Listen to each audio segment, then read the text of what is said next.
thermal power station of 1 megawatt capacity was set up by Calcutta Electric Supply Corporation in 1899 in Calcutta, West Bengal. A hydel project at Siva Samudram was commissioned in 1902 to harness potential of Kaveri River with an initial installation of 4 megawatt to provide electricity to the Kolar gold fields. So this is the first hydel project established in 1897.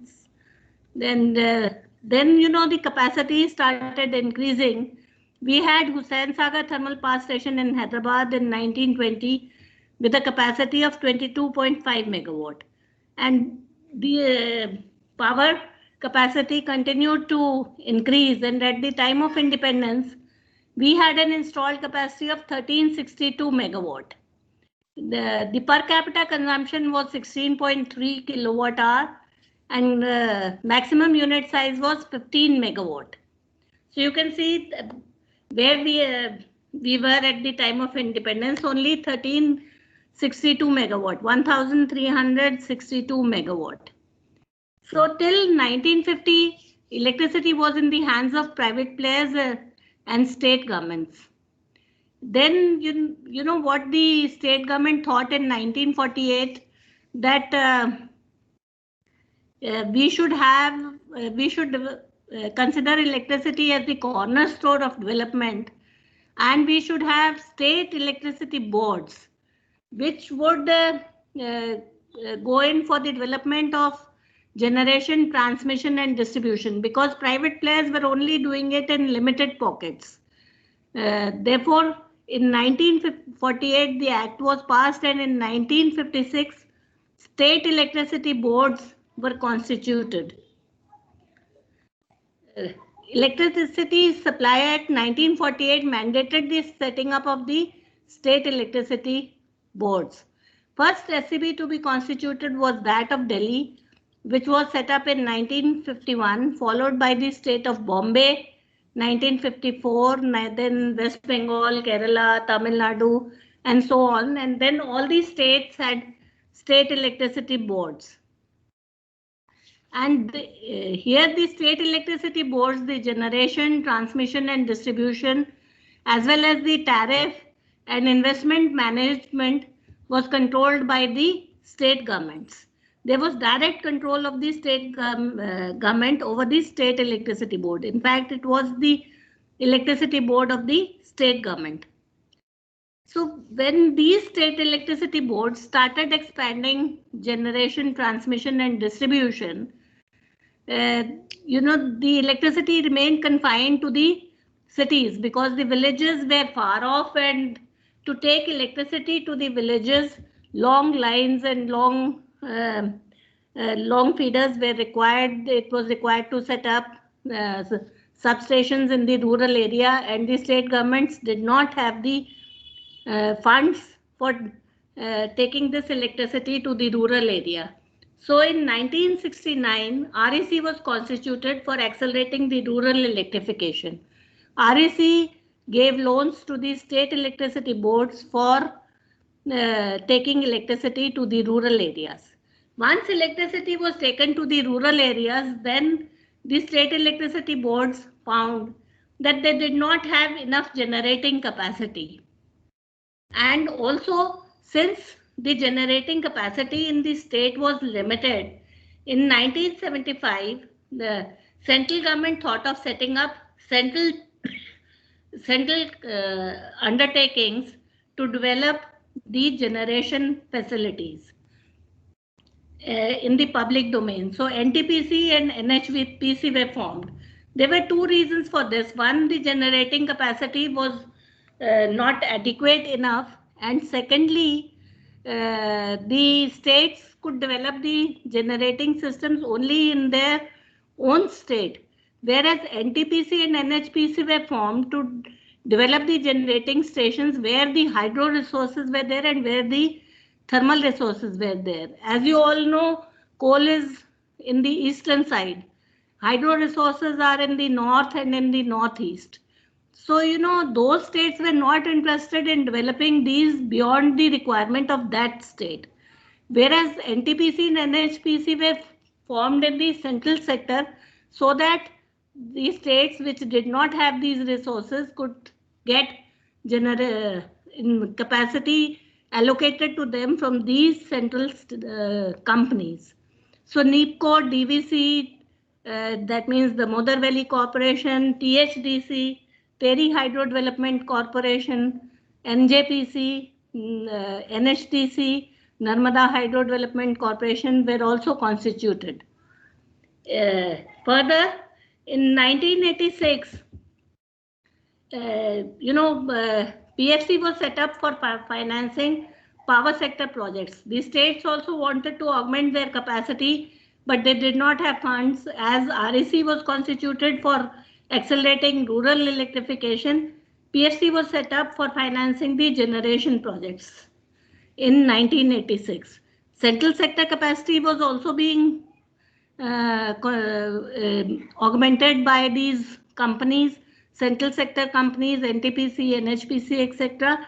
And the state generating capacities were being augmented through funding from PFC.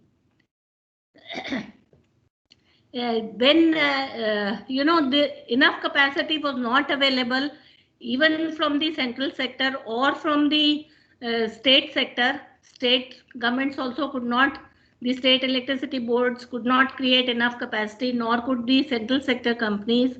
In 1991, it was thought that since the demand is growing at a very high pace, we need private investment to get more generation capacity. So in 1991, power sector reforms were initiated in which generation was liberalized, that power projects could be set up by private players.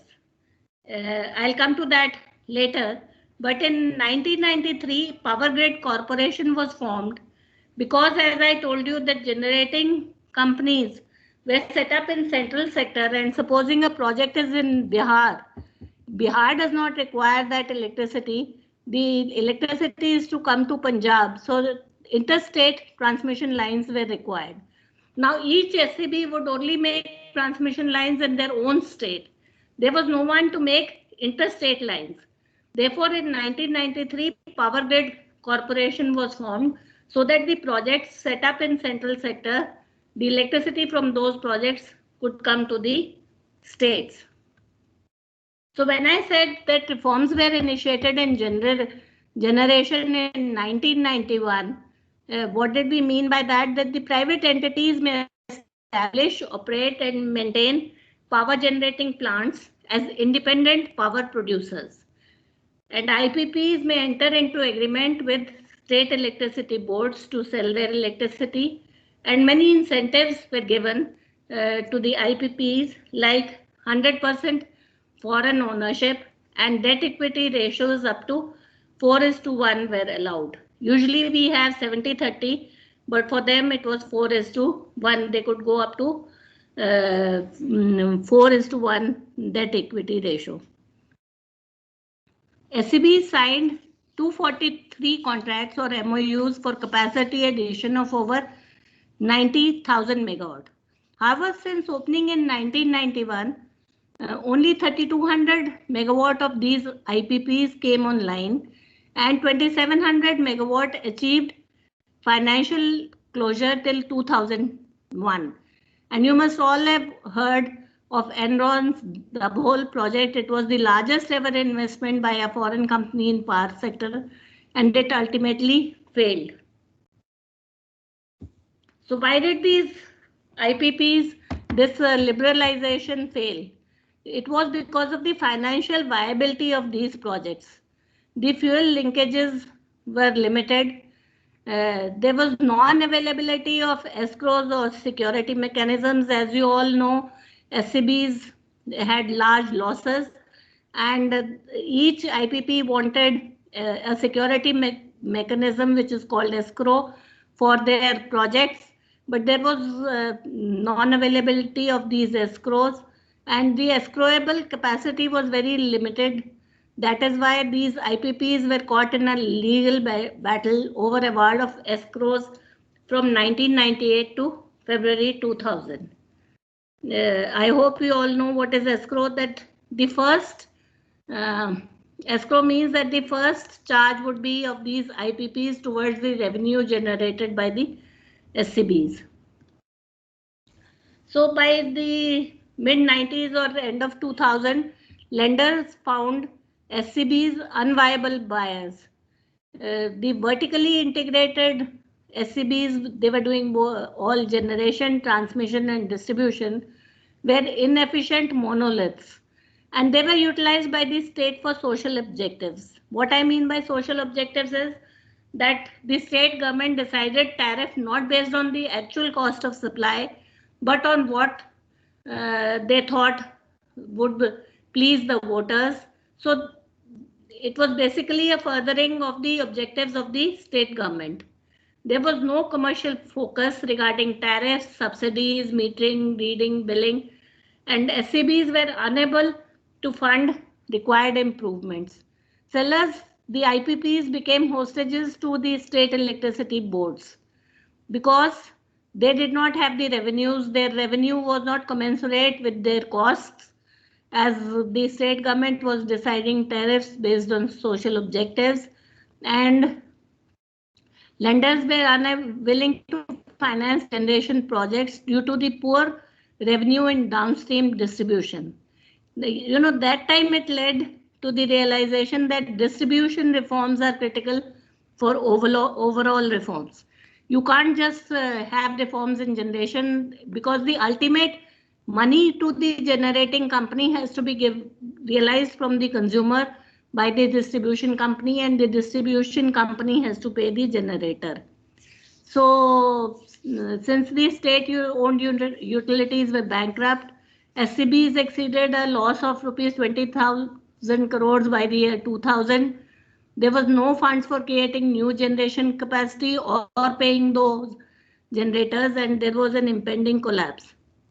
And this was due to, as I said, skewed tariff structure, high transmission and distribution losses, lot of theft was taking place, and lack of accountability in the huge monoliths of the state electricity boards.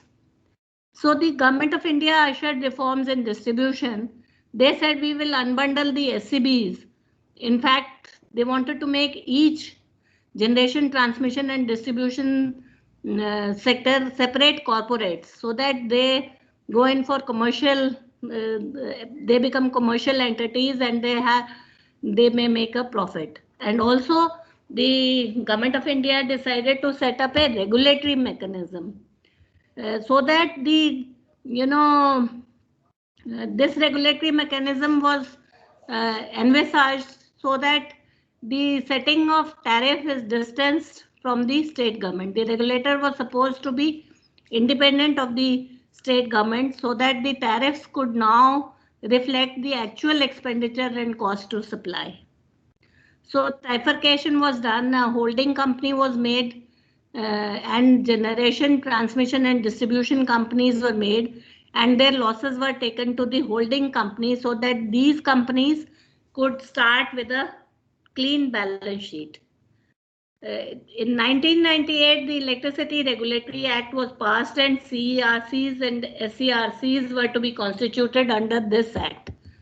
And as we know, 2001 distribution reforms were initiated, and unbundling and corporatization was done, so that the regulator decided the tariff of the distribution, transmission and distribution and generation.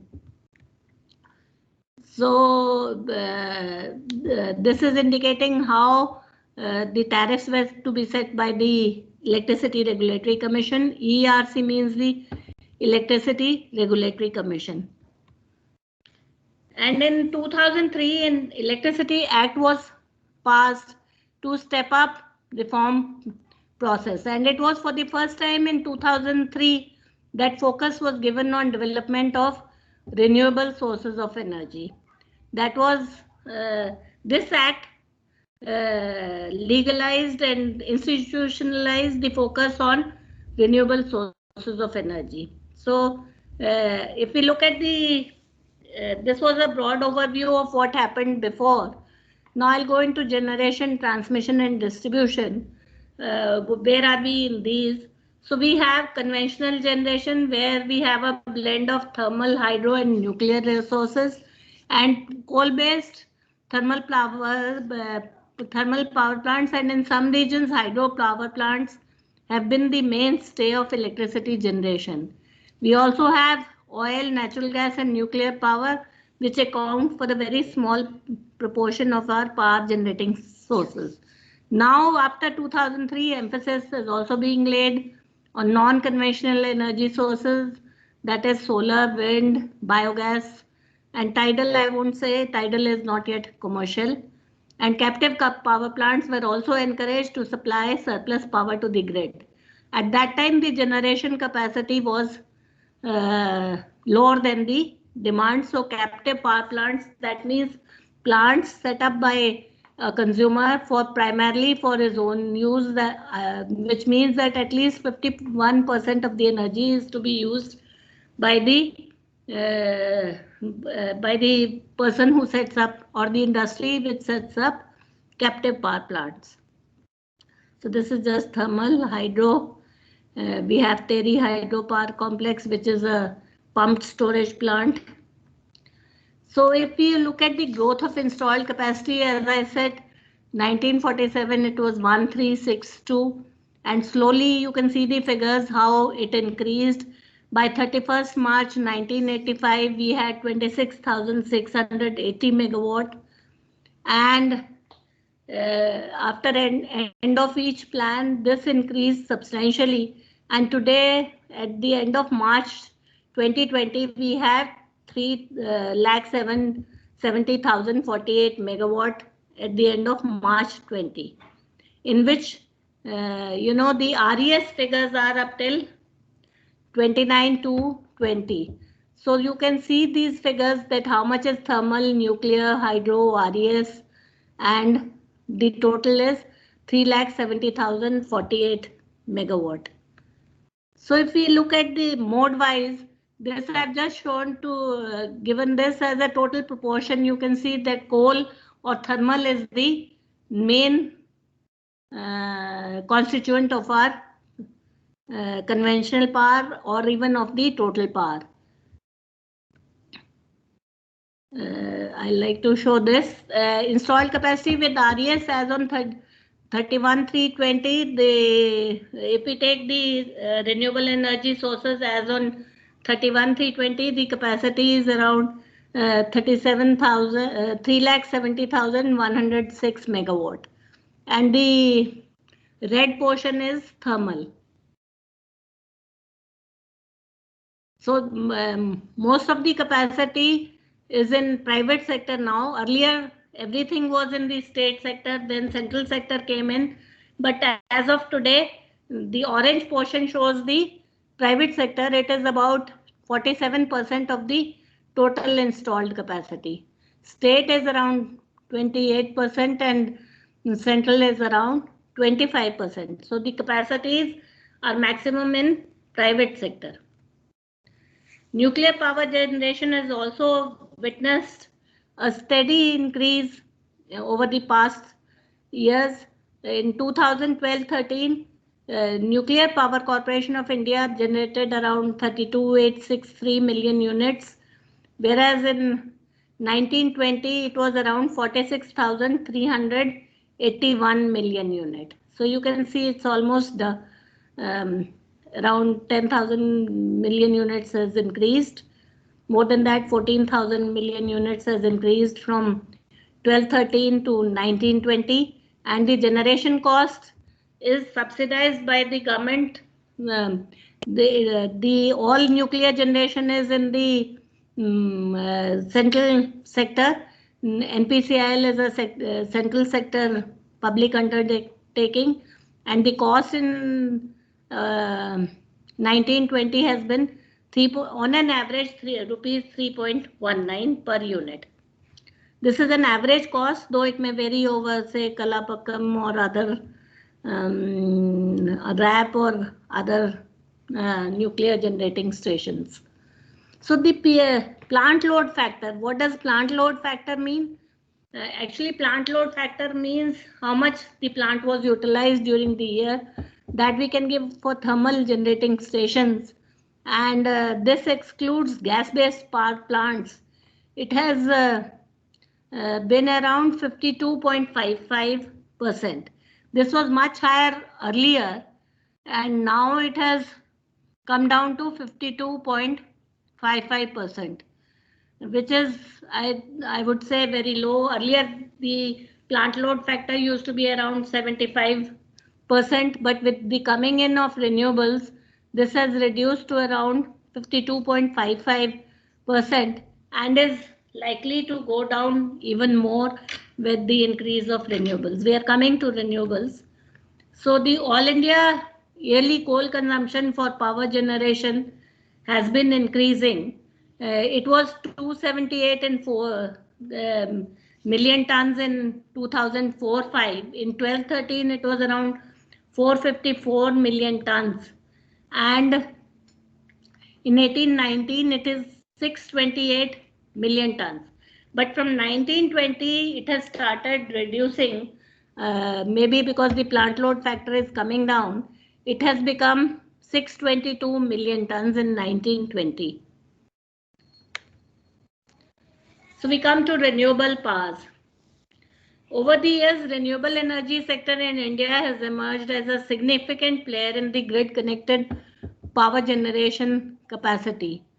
It has been recognized that renewable energy has to play a much bigger role in achieving energy security in the years ahead, and it's to become an integral part of the energy planning process. And renewable energy was showing steady growth patterns for the last 2 decades, and now it is quantum jumps. So this is our renewable energy map, showing how solar energy is incident in India and where is wind energy incident. You can see that wind energy is incident in west and south, whereas solar is incident almost over the entire country, but the maximum solar insolation is towards the west.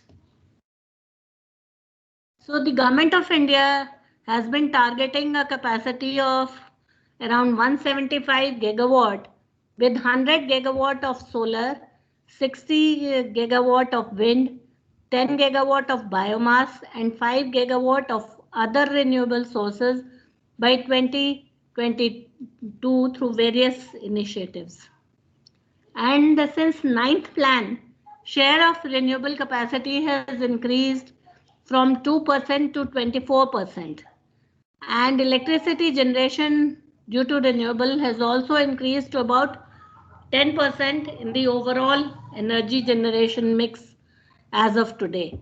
Though the capacity is 24% of the total installed capacity, the generation is about 10%. As we all know, the capacity utilization factor for renewable energy plants is much lower than the conventional generating plants. So solar potential, if we talk of the renewable energy, as we all know, consists of solar, wind, biomass, biogas, etc. So India possesses a very huge solar energy potential and is seen as a huge energy resource for the future. About 5,000 trillion kilowatt hour per year energy is incident over India's land area due to its convenient location near the equator. And India has around 300 sunny days in a year, and the solar insolation is about 4.5 to 6.5 kilowatt hour per square meter per day in most parts of the area. And if this energy is harnessed effectively, it can help in meeting the energy needs. Now there is no energy deficit scenario. And solar also provides the ability to generate power on a distributed basis and enables rapid capacity addition with short lead times. Actually, a conventional generating plant, maybe thermal, would take 3 to 4 years and a hydro may take 6 to 10 years, whereas solar power can be put up in even in 6 months and maybe bigger plants in 1 year. So the lead time for solar capacity addition is much lower, and we can generate on a distributed basis, which means we don't have to have only centralized generation. We could do it on rooftops, on farms, on commercial establishments, on industrial establishments, wherever, all over the country at the consumer premises, we can install solar power plants. Rooftop solar is really being encouraged by almost all the states. And this decentralized and low temperature applications are very advantageous from a rural electrification perspective. And of course, from an energy security perspective also, solar is the most secure of all resources. We don't think that the sun energy is going to go anywhere. It is going to remain there, and therefore, it is abundantly available, and only we can meet our energy needs with a small fraction of the total incident solar energy. So we are having decentralized energy. We can have centralized energy, like a lot of solar parks are coming up, and this supports the government agenda of sustainable growth, and it is emerging as an integral part of the solution to meet the nation's energy needs. So National Institute of Solar Energy has assessed the country's solar potential of about 748 gigawatt, assuming 3% of the wasteland to be covered by solar PV modules. So if only 3% of the wasteland in India is covered by solar PV modules, we may get 748 gigawatt. And therefore, National Solar Mission was launched on 11th January 2010. And it is a major initiative of the Government of India with active participation from the states to promote ecological sustainable growth.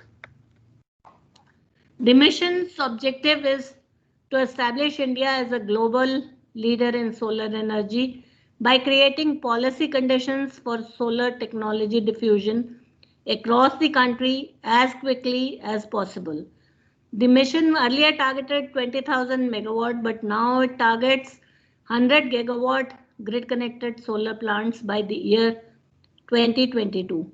This is also in line with India's intended nationally determined contribution, which are called INDC's target to achieve about 40% cumulative electric power installed capacity from non-fossil fuel based energy sources, and to reduce the emission intensity of its GDP by 33 to 35% from 2000 level by 2030. So this will aid in that also.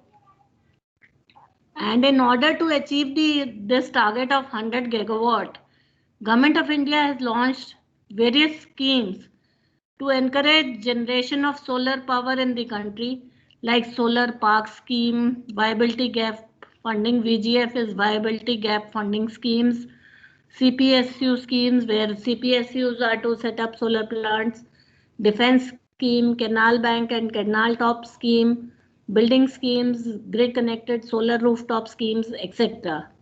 And various policy measures have been undertaken, including declaration of trajectory for renewable purchase obligation, including solar. What do we mean by renewable purchase obligation? Actually, the Government of India in its tariff policy has said that the distribution utility should be mandated to procure renewable energy, a certain percentage of their energy consumed in their areas through renewable projects, through renewable energy generation sources. So that mandate is called RPO. So we have different mandates in different states. However, Government of India has given an advisory that these RPOs should be uniform over all the states, so that all the solar all the renewable energy sources being set up in the country can be, the energy from them can be purchased. However, at the moment, each state has its own renewable purchase obligation, which the Electricity Regulatory Commission sets. In Punjab also, we have set the RPO for the Punjab Discom. Waiver of interstate transmission system charges and losses for interstate sale of solar and wind projects for projects to be commissioned up to March 22 has been given by the CERC. So basically what it means is that if Discom was to buy power from some other state, which is wind or solar, from a plant which is commissioned up to March 22, it would not have to pay interstate transmission charges and also not pay for the interstate losses for those projects. So these solar projects as well as all renewable projects have a must-run status. That means they will not be covered under merit order dispatch. They will be given must-run status, as you can't store solar or wind power. However, in case of grid security issues, these can be curtailed. This must-run status is subject to grid security issues. Then guidelines for procurement of solar power through tariff-based competitive bidding process has been issued by MNRE. Standards for development of solar photovoltaic systems and devices are being mandated by BIS, and guidelines for development of smart cities includes provision of solar for supplying these smart cities as much as possible. Then there are amendments in building bylaws for mandatory provision of rooftop solar for new construction or for getting higher floor area ratio. Then infrastructure status has been granted for solar projects. Tax-free bonds can be raised for solar projects, providing long-term loans from multilateral agencies are providing long tenor loans for solar projects, and presently solar tariff in India is very competitive. If you would see, I just read today that somebody has quoted 1.99 for projects which have been bid now. Earlier NTPC had quoted around 2.01 for in one bid. So the cost per unit for solar power is coming down to around 2 rupees per unit. And recently India achieved 5th global position in solar power deployment by surpassing Italy, and solar capacity has increased more than 12 times in the last 6 years, from 2.6 gigawatt in March 2014 to 35 gigawatt in March 2020. So this you can see the solar capacity addition. In 1920 alone, the solar capacity addition has been 6,631 megawatt, and the cumulative capacity, as I said, is around 35 gigawatt or around 34,811 megawatt as of now. So this was just a photograph of India's first 1 megawatt canal top solar power project. Wind plants also are coming up very substantially. There are big wind plants like in Tamil Nadu, the capacity is 1500 megawatt. Jaisalmer wind farm has a capacity of 1000 megawatt. So the largest wind power generating states are Gujarat, Tamil Nadu, Maharashtra, Karnataka and Rajasthan. And Gujarat and Tamil Nadu are estimated to have the maximum gross wind power potential in India.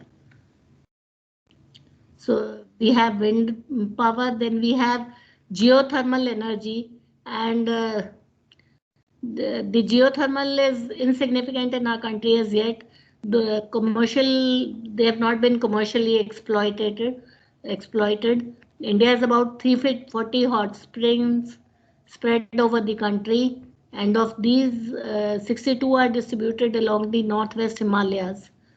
And Andaman and Nicobar also have some geothermal activity, but we have not yet exploited it commercially. But biomass power is being exploited commercially, and biomass, bagasse for forestry and agro residue and agricultural waste are used as fuel to produce electricity. And India has commissioned 158 projects under its biogas-based distributed grid power generation program. We have various biomass power. I'll tell you how much we have. So as on 30th March 2020, wind power was around 37,745. We have small hydropower of 4,683 megawatt. Biomass power is around 9,880 megawatt. We also have waste to power, that means municipal solid waste to power, which is around 147 megawatt. Many cities are now promoting municipal solid waste to power. A lot of power plants are being set up, which would help in reducing the municipal solid waste. We generate tons and tons of solid waste, which can be converted to electricity, and solar power is around 35,000 megawatt.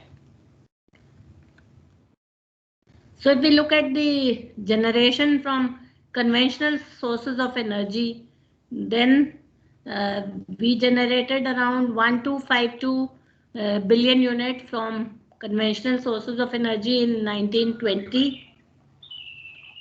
We also generated around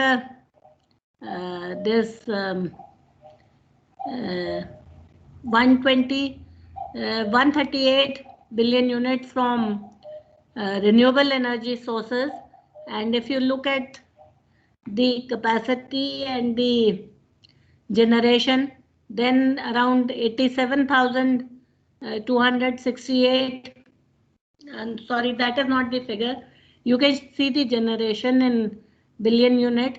138.32 billion unit was from renewable energy sources, and conventional sources was around 1252, and the total was around 1390 billion unit in 1920. So about 10% was from renewable sources of energy. So, you know, I would like to talk about the energy and peak deficit. Earlier, as you can see from this graph, we were short of energy, but now we are short on both peak as well as energy. But now this has come down very substantially, and we are in the range of almost 0.4%. Like in this, we have a deficit of peak of only 0.4% in peak megawatt terms, and and in energy also a deficit of 0.4% in for the energy in energy terms. That means in million unit terms. Percentage deficit is only 0.4%. So that means we have almost all the capacity we need and much more. We are not deficit in generating capacity. If we look at the, I'll come to the problems in integrating renewable energy in the grid at the end, because that I would like to end my presentation with that. So brief transition. If we look at the energy resource map, then hydro is in the north and northeast. As I said, coal reserves mainly in eastern region, and distribution of energy resources and consumption centers are extremely unbalanced. You know, on one side we have the generation capacities and the consumption is all over the country. Therefore, it necessitates transfer of power over long distances, which is done through an electrical grid. I would say the electrical grid is an interconnected system with thousands of kilometers of lines and hundreds of generators. operating with split-second synchronism. It is the great scientific achievement of the millennium, and it is the single machine ever created, I would say. So the voltages in our country in transmission are plus minus 800 kV HVDC, 765 kV AC, 400 kV AC, 500 kV DC, 230 or 220 kV, 110 kV, and 66 kV AC lines. And the 400 kV line can transfer about 600 megawatt of power, 800 kV can between 1200 megawatt and 2400 megawatt. We now are moving towards 1200 kV also in the future. And we have an intrastate grid as well as an interstate grid. Intrastate grid is for transfer of power within the state, and interstate grid is for transfer of power from one state to another state. And as I said, because we have pithead stations, we have hydro resources which are far away from the consumption centers. Therefore, these transmission lines cater to the transfer of power over long distances. This is the interstate grid. We have a regional grid, we have interstate grids so that we can transfer power from one state to another. And we in the main grid or the grid in India is divided into 5 parts: northern grid, southern grid, western grid, eastern grid, and northeastern grid. You can see it. There are regional grids all over, and the national grid constitutes all these 5 grids together. So what was the need of this national grid? As we have seen, uneven disposition of energy resources, and generally cost of power transmission is lower than cost of fuel transportation. Supposing if we were to transport coal from say Bihar, Jharkhand to each state in the country, that would cost much more than to generate there and transmit power to the states. So in this slide I have shown what has been the evolution of the grid. Pre-1991 we had 5 regional grids and 5 frequencies. In October 1991, East and Northeast were synchronized. In March 2003, West was synchronized with the East and Northeast grid. In August 2006, North was synchronized with the central grid, and in December 2013, all the grids were synchronized into one grid, which is the national grid. So national grid is 1, regional grids is 5, and state grids are around 33. So this slide just indicates the All India transformation capacity in MVA as on 31st March 2020. It is around, I think, 1 lakh MVA. These are the transmission lines in the country. I think these are very difficult to read. So we also have capability, since we have a national grid, we have a capability of transferring power from one grid to another grid, and the inter-regional power transfer capability is around 150 megawatt. So that, from one grid to another, we can transfer about 150 megawatt of power. We also have international connections from our grid for transfer of power to Nepal, Bhutan, Bangladesh, and Sri Lanka. So we are getting power from Tala, Chuka, Kurichu, and we send power to Nepal and Bangladesh. So I have indicated some of the transmission lines from India to these countries. So if we look in a nutshell at distribution, distribution is the most important link between the entire power sector value chain, as this is the interface between the utility and the consumer, and it is the cash register for the entire sector. if you get money from the consumer, the distribution utility will be able to pay to the transmission and to the generation companies. And distribution and supply of power is done by the distribution companies, and this till date rests with the states. And an extensive network of sub-transmission and distribution system has been set up in India. We have around 127 lakh kilometer of lines below 66 kV. Maybe you can't see this.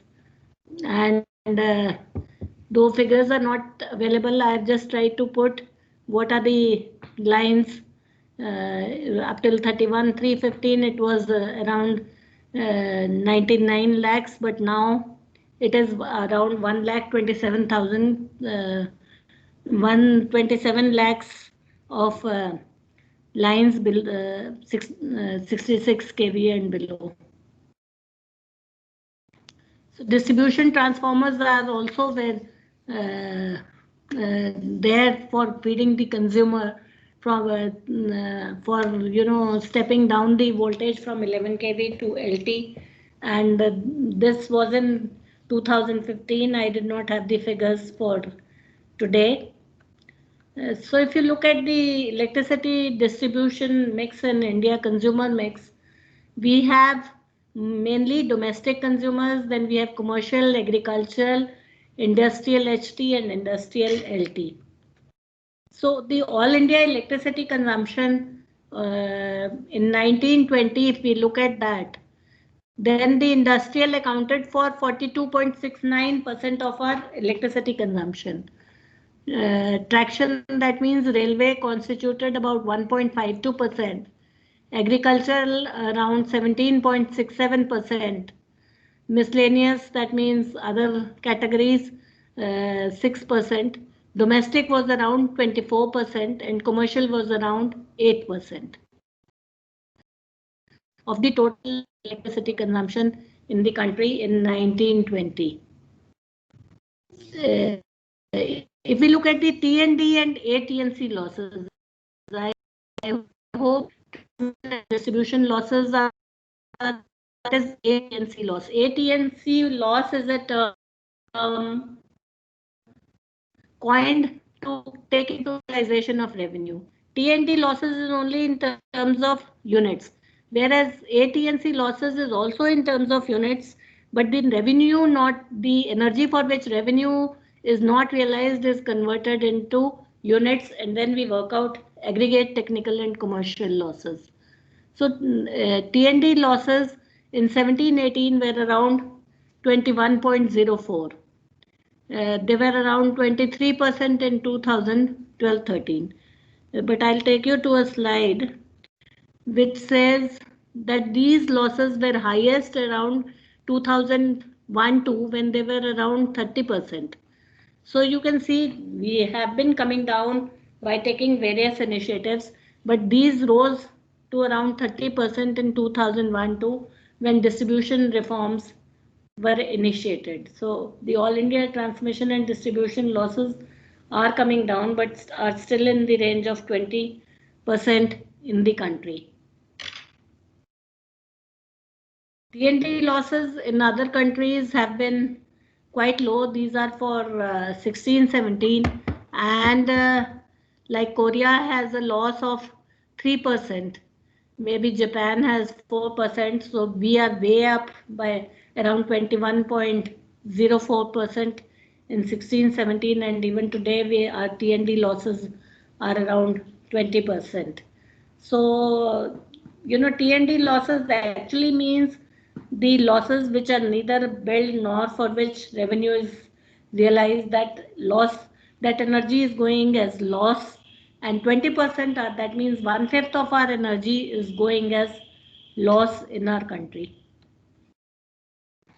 So per capita consumption in our country has increased gradually over the years, and today in 1920 it has been 1208, estimated to be 1208, which is way below the world average of around 3000 something, and In advanced countries, it is as high as 16,000 kilowatt hour. We are still at 1,208. So one can see that advanced countries have a very high per capita consumption as compared to us, and usually electricity is considered to be an index of the development of the country. We have, why are we having losses in our distribution companies? Because the cost of supply has been much more than the realization per unit. So, when we talk about realization, you can see that it takes much more for the distribution utility to supply than it realizes in revenue. And what it doesn't realize goes as losses in the utility. So this was an overview of the generation, transmission and distribution. I would now like to go into since we are putting in a lot of renewable energy, there are issues in integrating renewable energy into the grid. And because the renewable energy is intermittent, it is variable, and by its very nature, when we integrate it to the grid, we face problems. So, when, for example, solar, it goes up in the day and comes down during the night, in the evening, and it becomes absolutely zero in the night. So we require sufficient spinning reserve in the grid to to compensate for the loss of generation of renewable energy. And we also have issues in reactive power control, voltage stability and harmonics. And storage is also being considered to take care of the intermittency and variability. They are intermittent, they are also variable. They cannot be, for example, if a cloud cover comes over a solar project, the generation is likely to go down. Wind is blowing, it may go down, it may go up. So there is a variability and intermittency in this generation. That is why we have to use coal as the base thermal power plant. So if we talk about issues in renewable from the grid management view, we have suboptimal operation of conventional plants. Naturally, when we have renewable energy, we have to back down our conventional plants. We have frequent ramp up and ramp down of the conventional generation. When the generation from renewable is going up, we have to ramp down our conventional plants. When the renewable energy is going down, we have to ramp up our conventional plants, which causes a lot of issues. Then system parameters are affected. There is voltage fluctuation. There is constraint in managing DSM, that means deviation settlement mechanism, that constraints in managing DSM, because the state has to remain within the CERC defined limit of 12% or 150 megawatt. And when there is lot of renewable, these states which are unpredictable, renewable energy is unpredictable, the scheduling and the forecasting becomes much more difficult, and therefore the states tend to cross the deviation settlement limit set by CERC. Then there are constraints in planning of power requirement in advance, because the forecast for renewable energy has not been very accurate, and it is very difficult to in fact forecast the energy generation from these renewable energy sources, especially in case of wind. And there are constraints in balancing with RE integration. From the DISCOM point of view, if you look, these have must-run status. Therefore, we are overruling the merit order dispatch. Even if there are sources which are lower than this, we have to have run these renewable energy sources.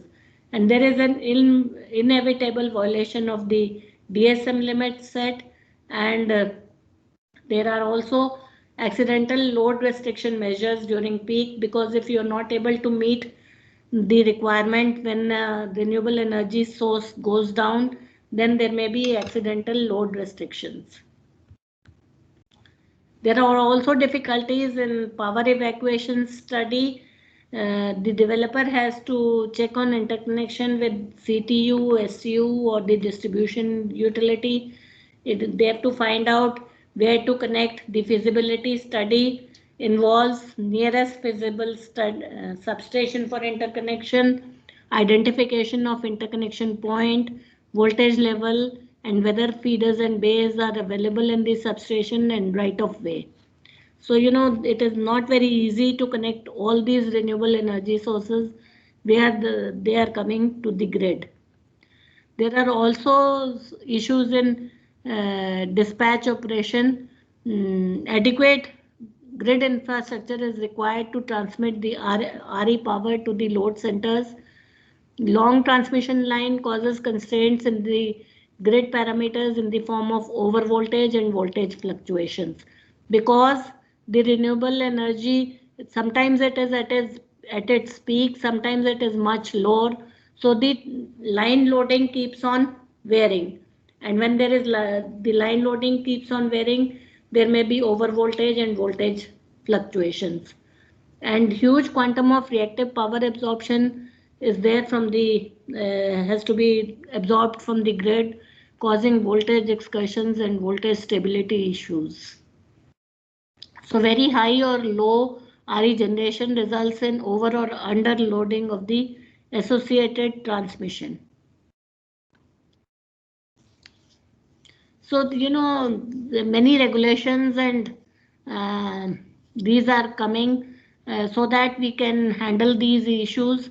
There are technical standards for connectivity to the grid which have been amended in 2013. Then these have been amended in 2017. Then as per CERC order, LVRT should be implemented for all wind turbines commissioned before 15/4/16. So that is under dispute right now. We also have forecasting and scheduling regulations which have come in. Punjab has also mandated its forecasting and scheduling regulations for wind and solar generators. Other states are also coming up with forecasting and scheduling for renewable energy generators, because unless this renewable energy injection into the grid is forecasted and scheduled properly, the grid would face huge issues and there may be instability in the grid. And for this, real-time data is required.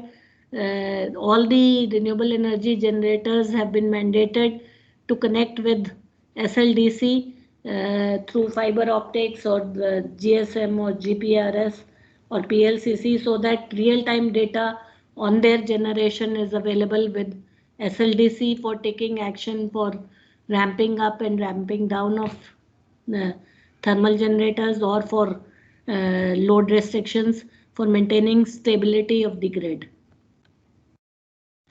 We also have issues when there is renewable energy. There is issue in coal and technical in the coal plants regarding technical minimum. CERC has come up with a technical minimum of 55% and has allowed the conventional generating plants some leeway in the station heat rate in auxiliary consumption, because the station heat rate is affected when plants operate at very low loading. For example, if it operates at 55%, the station heat rate is likely to go up. Then of course ramp up and ramp down issues are there. When the thermal plants have to pick up and back down frequently, then also there are a lot of issues on the thermal plants. They are likely to even face unit damage. So we are using, issues in balancing have been that thermal capacity has been the backbone of balancing RE storage. Gas should be used, but it is costlier, and hydro is not sufficient enough, and we don't have pumped storage or reservoir type enough hydro plants to manage the variability of the RE system. So storage is being considered as an option.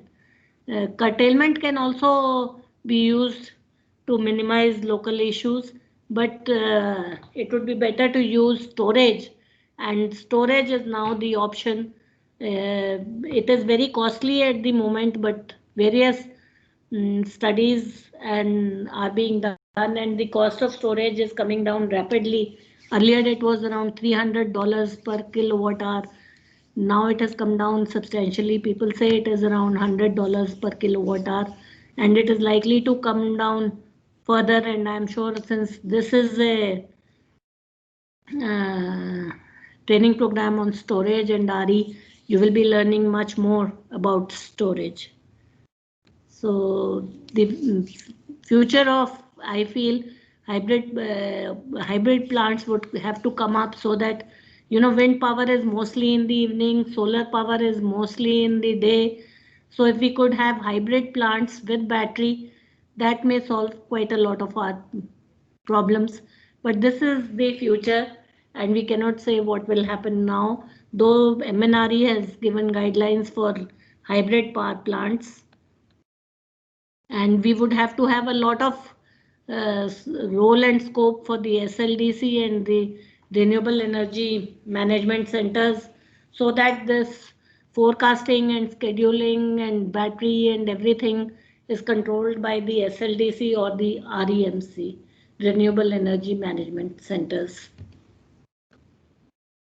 So, you know, like the stated mission of Ministry of Power is from darkness to light, and we need to go towards affordable power, make in India, energy security, and large RE addition, supplying 24/7 power supply to all. Thank you. This is all about my presentation. Now we can have any questions that you have.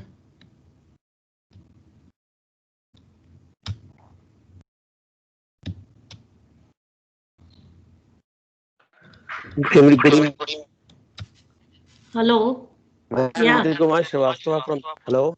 Yeah. Ma'am, I have one small question that for the DISCOM's limit, as it was in your presentation, that is not clear to me. What is the significance of DISCOM limits for these renewable energies? Yeah, not DISCOM limit for renewable energy. It is the deviation which you can have from your schedule. That is 12% or 150 megawatt, whichever is lower. So in renewable rich states, the deviation from the schedule could be much more than what has been specified. So now the CERC has made 3 categories, I think. Those states having up till 1000 megawatt RE, those having up till 2000 megawatt of renewable energy sources, and those having more than 2000 megawatt. So the deviation which the state could have from the schedule has been increased, I think, to 200 megawatt for the states which have up till 2000 megawatt of RE, and 250 for the states having more than 2000 megawatt of RE. It is not the limit for having renewable energy in your state, but how much can you deviate from the schedule you have given to the RLDC. Okay, ma'am. Thank you. Yeah, it is not, I didn't mean limit on the, you can have any amount of renewable energy in your state. But when you forecast these energy sources, you cannot do it very accurately.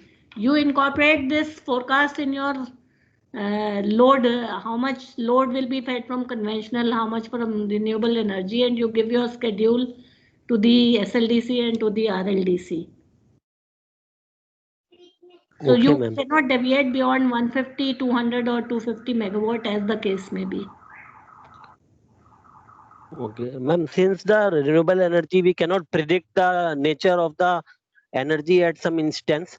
So in the scheduling plan, what is the provision for penalties for deviation? Because for the thermal, we are sure that we have such amount of fuel available with us. However, for the renewable energy, prediction cannot be 100%. So in that case, if the utilities or if the generating companies deviate from the scheduled power, Yeah. then what type of penalties are imposed on them? For the renewable energy generators, it is delinked from the frequency. It is, I think, if you deviate beyond 15%, then there are penalties. 15% from your schedule. Okay, so Okay. it means, yes, ma'am. Also, it means the short-term contracts like 15 minutes or half an hour contracts are like more promoted in case of renewable when compared to the conventional energies. Yeah, so Yeah. you because your deviation of a renewable energy generator is de-linked from the frequency, whereas deviation in case of conventional generators is linked to the frequency, or penalties are linked to the frequency. But in case of renewable energy generators, it is from the capacity. If you deviate 15% from your schedule, then there are some penalties. So he has to forecast, he has to schedule, he gives his schedule, and from there, if there is a deviation, then there is a penalty. More than 15% O- deviation. Okay. Okay, But okay, for the okay. DISCOM, there is a limit of 150 megawatt, as I said, or 200 or 250 megawatt for the RE rate states. So the DISCOM penalties are linked to the frequency, and if you go beyond that 150 or 200 or 250, then you are penalized depending on the frequency at that time. Okay, ma'am. Okay. And Thank you, these ma'am. Thank you. penalties may be, you may be giving, which are called UI charges also, or DSM charges, which are Yes, ma'am. given in the CERC regulations. Okay, ma'am. Okay. Yep. Okay. Yeah. Any other question, please? Excuse me, ma'am. This is, ma'am, is there any provision of controlling reactive power in solar system? Yes, I think the inverter could be capable of doing that. The new age inverters are capable of controlling that, but it depends on the inverter capability. Because present scenario in many regions, there is a problem of over voltage. Yes. And if renewable energy can come into the picture, Yeah. then the generator which are absorbing the reactive power, it will be disconnected. Then there will be a main problem will There occur will due be to cascade high over tripping. voltage. Yes, there will be cascade trippings, but Yes. one solution is putting reactors on the transmission lines. Secondly, the inverter should have capability of, supplying reactive power, controlling the reactive power. Enough, it will control enough. We need to install a reactor. Yeah, then we will have to have reactors on the lines, and we are having reactors. More and more reactors need to be installed when there is renewable energy. Okay, ma'am. Yeah. Some inverters have the capability of controlling reactive power also. But this solars are the small means units. No, those Then cannot be. Those inverters do not have any capability. I'm talking about large inverters. Small like rooftop or maybe 1 megawatt, 2 megawatt, they don't have any capability. okay, ma'am. If suppose our state is not having any solar capacity, then in future DISCOM should purchase solar from other states. It will be necessary or Yes, it is already necessary. As I told you about renewable purchase obligation, the RPO is divided into solar and non-solar obligation. So there is a portion of the energy which you have to buy from solar sources, and there is a portion of the energy which you have to buy from non-solar sources like wind, biomass, hydro, etc. So it is mandatory to meet the renewable purchase obligation from solar as well as from non-solar. How much we have to purchase? Suppose we are from Chhattisgarh State Power Generation Company Limited, Yeah. and our demand in peak hours is around 4,000 megawatt. Okay. Then how much we have to purchase? No, it depends on what. It is not from demand, it is the percentage of the energy consumed in the state or in the DISCOM. So for supposing your DISCOM is consuming around 10,000 million units. First you have to subtract the energy you are getting from hydro sources. So suppose 2,000 is coming from hydro sources. So 8,000 is what you are buying from other conventional sources. Okay. So out of 8,000, supposing your state, Chhattisgarh State Electricity Regulatory Commission has said that your solar RPO it keeps on changing every year, it keeps on increasing. So say for 2021, your RPO for solar is 6%. So 6% of the 8,000 million unit has to be procured from solar energy plants. And say non-solar is 8% or whatever. So then 8% of 8,000 will have to be procured from non-solar energy plants. Okay.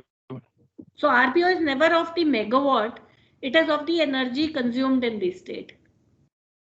By the energy consumed in the area of the DISCOM. Okay. So DISCOM is mandated to buy so much energy. Since DISCOM procures power, it will buy so much power from conventional and so much from non-conventional power sources, with so much from solar and so much from non-solar. Okay. Okay, is that clear? It doesn't depend on the peak demand. Okay. Yeah. This is given in the tariff policy if you want to read it. RPO is specified in the tariff policy. You can go to the tariff policy 2006. It was first mandated. It was revised in 2016. So you can see on the net tariff policy 2016. Yes. Any other questions? Okay, thank you, ma'am. Hello, good evening, ma'am. Ma'am, actually, in one of your slides, you were mentioning about the energy deficit of 0.4%.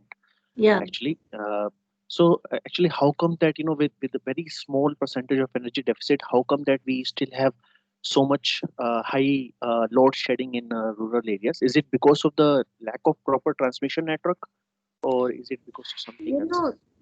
When we say energy deficit of 0.4%, it is as intimated by the SLDCs to the Central Electricity Authority. This data is prepared by the Central Electricity Authority. Usually when there is a load shedding or there is restriction in the rural areas, for example in Punjab we give in three groups, 8 hours each.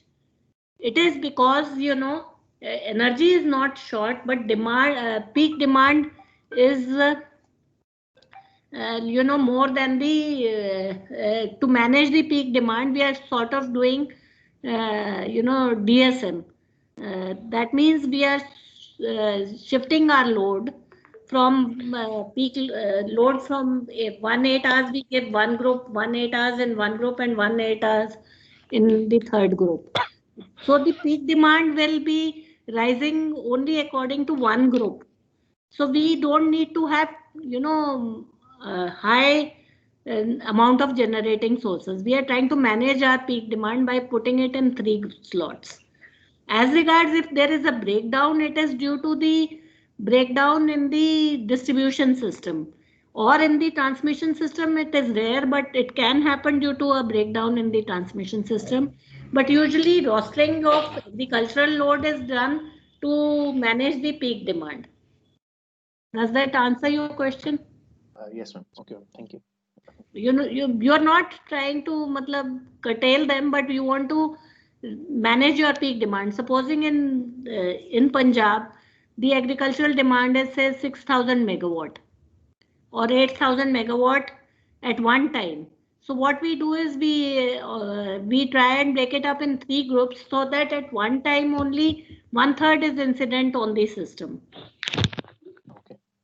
If we were to have all that incident on the system at one time, then we would have to make our transmission system to be able to cater to all of them in one time. As you say, it might be in the ultimate system, we may have 24-hour supply and the consumer, agricultural consumer may be able to use at the time he desires.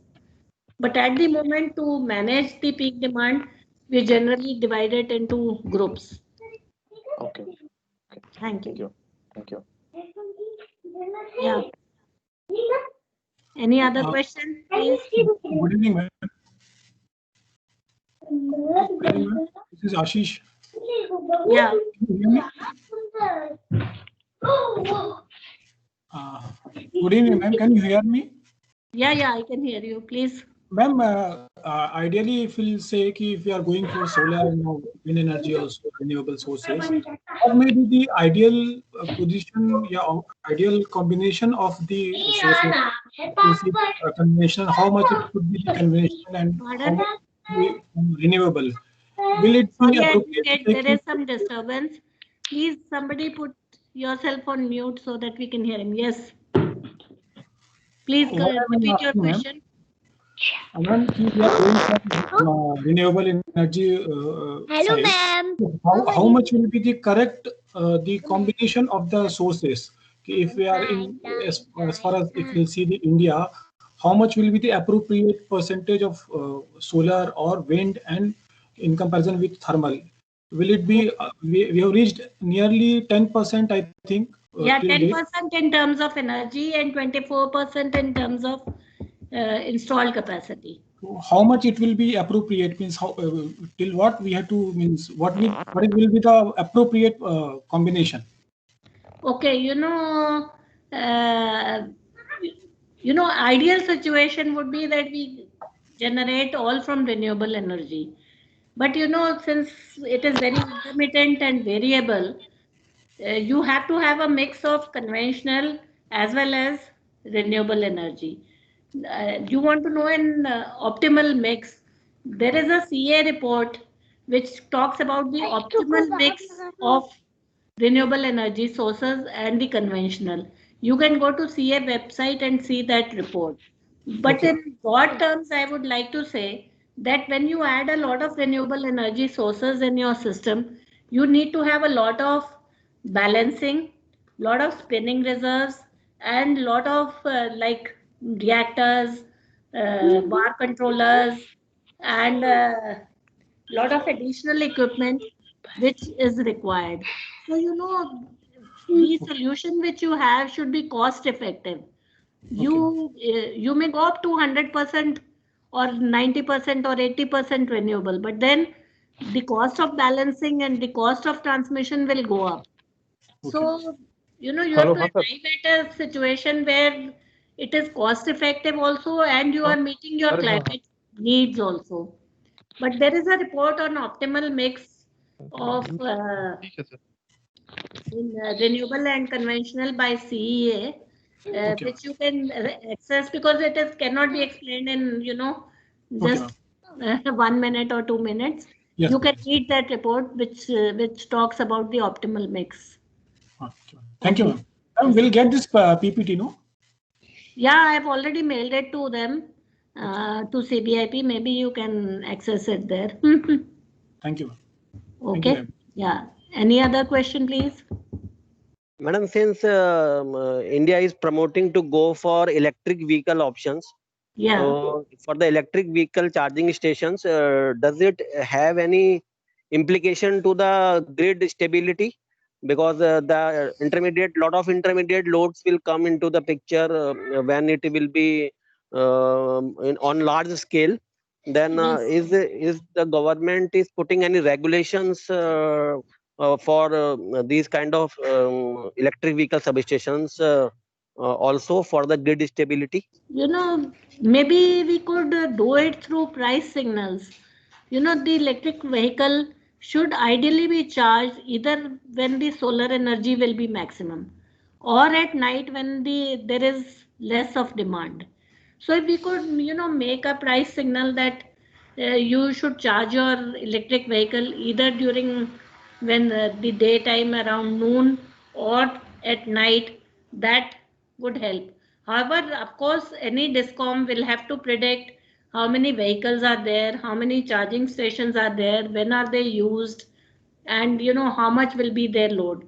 It is just like a load on the system. The DISCOM forecasts its load. It will have to forecast its load along with the electric vehicles, because charging is a load on the system. Do you agree? Yes, You ma'am. are drawing current. So basically, you are a consumer who is drawing current from the system. So it will be the responsibility of the DISCOM to be able to forecast how much will be the load at any given point of time. And this forecasting, you have many methods of forecasting of load. The utilities have not been able to forecast the load very accurately. But when renewable energy comes in and concepts like storage and electric vehicles come in, utility will have to Yes, ma'am. forecast its load much more accurately. This cannot be done by regulations. The load has to be forecast by the utility, and the regulator can give price signals so that the load comes as a sort of DSM measure. It comes either at night or at noon. If we have a lot of solar energy at noon, when we have our peak in the evening. Yes, So ma'am. the charge in the peak time should be so high that the vehicle doesn't charge itself during peak time, unless Okay, you so are ready to pay that high charge. So the okay. load should come at a time when we are not in peak. So if it comes at say noon or more, from say 10 to 2 or maybe in the night, the utility can manage it because it has the generation capacity to supply to that electric vehicle. Okay, so in that case, ma'am, the regulatories will regulate the pricing which will be imposed by these charging stations to the consumer, or it will be the sole decision of the charging stations to charge the consumer by their No, different it state will never mechanism. be a sole decision of the electric charging station provider to charge any rate. It will be decided by the Electricity Regulatory Commission. Tariff to be charged is to be decided by the Electricity Regulatory Commission.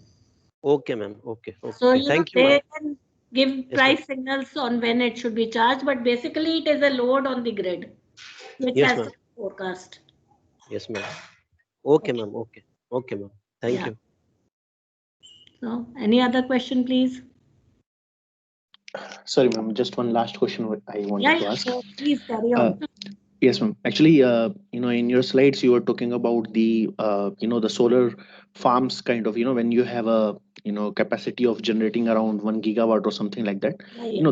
Those kind of farms we can integrate very easily, through some VSC HVDC links or something like that, and we Yes. can easily manage those reactive powers and everything.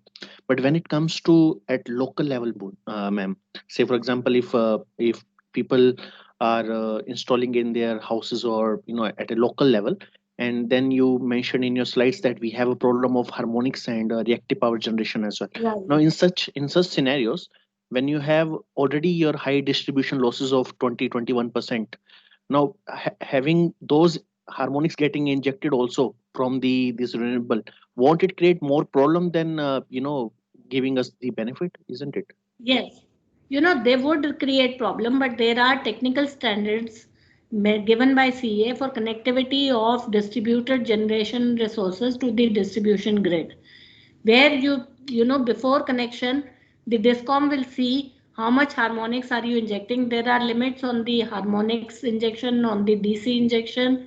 The standards have been specified, and all renewable sources will have to, before connecting to the grid, will have to meet those standards. So, the harmonics will be contained, the DC injection will be contained. There are others also, other parameters which are specified at the point of coupling with the distribution grid. These are called technical standards for connectivity of distributed energy resources to the grid. So these are mandated by CEA, and every renewable generator, 1 megawatt, 2 megawatt, they have to meet those standards. Okay. Thank you so much for clarification, So ma'am. the Yeah. inverters, have to be such that they meet those standards. Yeah. Yes, sir. Okay. It is not that you can inject any amount of, you can take substandard material and you can inject any amount of harmonics into the distributor. Yeah, that's what I was wondering actually. Yeah. No, Thank there you. are standards. You can look up technical standards for connectivity to the distributor, for connectivity of distributed resources by CEA. It is on the CEA notified. You go to the regulations, then see notified regulations. There you will find there are two types of standards: technical standards for connectivity to the grid for higher voltages, and one is technical standards for connectivity at distribution level. Okay. Okay, ma'am. Thank you. Yeah. Any other question, please? Ma'am, one more question, please. Yeah, sure. If we'll see the reforms in electricity, especially towards from the generation point of view, Yeah. we find it really very successful, or because in earlier days the generation PLF were in the range of 90s, or Yeah. it is more than 80s, but now it has came down to 51 and it is coming down. 52 on an overall India level. So will you really find it very much helpful, or we have made generation access, it is overflowing? Well, yes, reforms were successful in the beginning in bringing private investment towards generation. There were times, before 2010 or 2012, when all the discoms in this sector, electricity sector, were tying up PPAs left and right.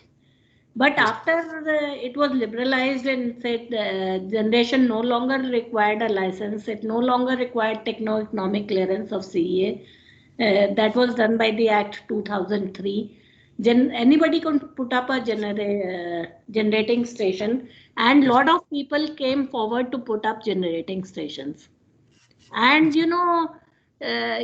people put up, and every generator thought that it is very easy to sell electricity because the demand is never going to go down.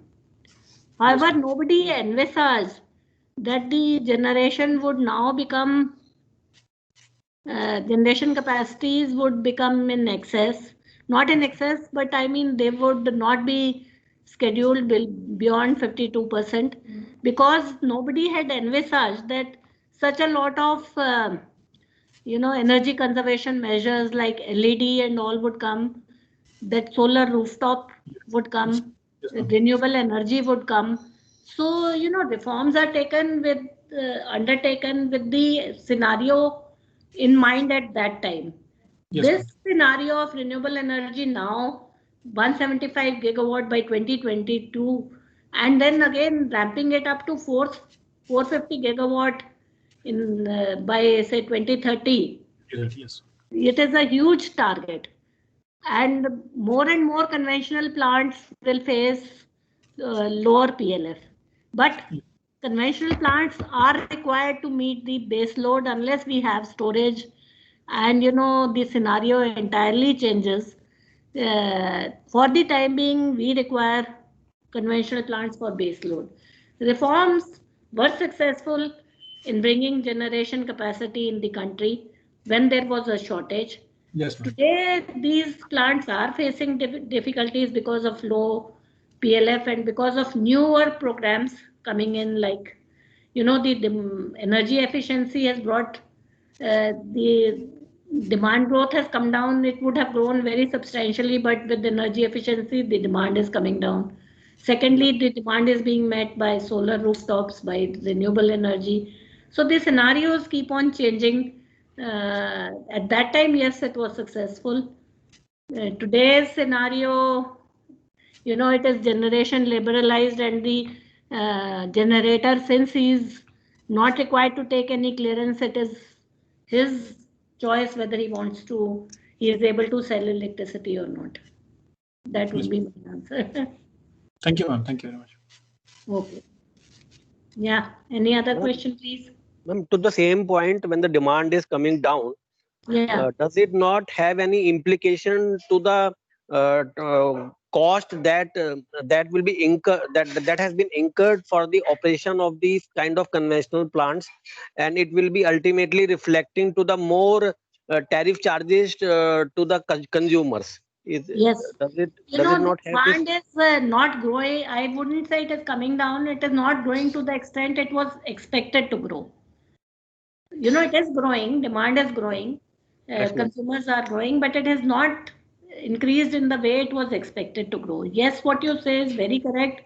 That we have, like in Punjab, we have long-term PPAs with lot of projects, and we are not scheduling them even say 20% or 20. Our PLF of our own plants is 25% of the state-owned plants, and other plants also in which we have PPAs, we are scheduling them 30%, 40%. So we are paying their fixed costs in spite of not scheduling them. This is because the PPAs are for 25 years.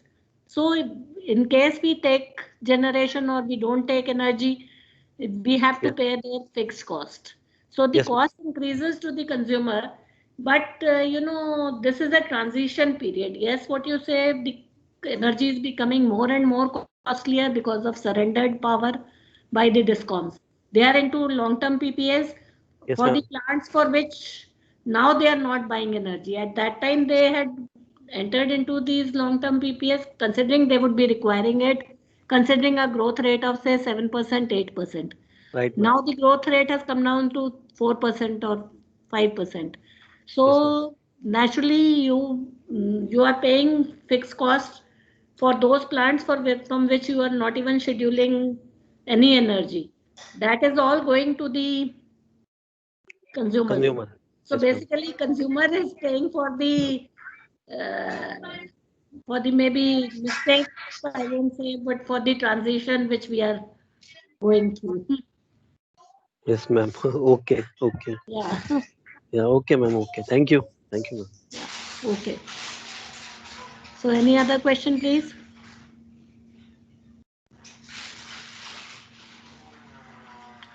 Hello. So no more questions, then I think we can call it a day. I hope you have enjoyed my overview of the power sector. And thanks to everyone for listening very patiently. It has been a long lecture and answers also. I have enjoyed the interaction. Jaideep, are you there? Hello. Okay, then we can call it a day. Good night, all of you. Thank you, ma'am. Thank you so much, ma'am, for the wonderful presentation. Thanks all of you. Audio में बोलो, audio में. Jaideep, can we leave? पूछ लीजिए यहाँ पे. Hello, Jaideep. Hello. Yeah, I have completed, so I think we can call it a day. ठीक, ma'am. Thank you, ma'am. Okay. Thank you, ma'am. Okay. Thank you so much, everybody.